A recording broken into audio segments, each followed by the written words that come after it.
మీరు గుడి చూడండి, గుడి సమాజానికి అంతటికీ ప్రతిబింబంగా ఉంటుంది. గుడి అనగానే గుడికి ఎవరో కొంతమంది వెళ్ళరు.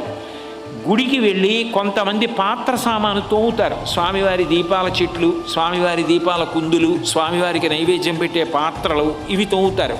కొంతమంది గుడి తుడుస్తారు, కొంతమంది బూజులు దులుపుతారు, కొంతమంది కోలాటం ఆడతారు, కొంతమంది నృత్యం చేస్తారు, కొంతమంది పాట పాడతారు, కొంతమంది చామరం వేస్తారు, కొంతమంది స్వామివారి బట్టలు ఉతుకుతారు, కొంతమంది డప్పు కొడతారు, కొంతమంది ఊరిరిగింపులో భజన చేస్తారు, కొంతమంది వేదం చెప్తారు, కొంతమంది పూజ చేస్తారు. డబ్బున్నవాడు అక్కడ నైవేద్యం పెట్టించి ప్రసాదం అందరికీ పెడతాడు. ఇంట్లో మూర్తికి మీరు అలంకారం చేసి చూడలేరు. స్వామివారికి 10x6 పెద్ద పంచె కట్టి చూసి మురిసిపోతారు, ఆభరణాలన్నీ పెట్టి చూసి మురిసిపోతారు, మనశ్శాంతికి గుడికెడతారు. సమాజంలో అందరినీ గుడి తనలోకి తీసుకుంటుంది. నువ్వు అనర్హుడివి అని గుడి అనదు. ఎవరు ఏ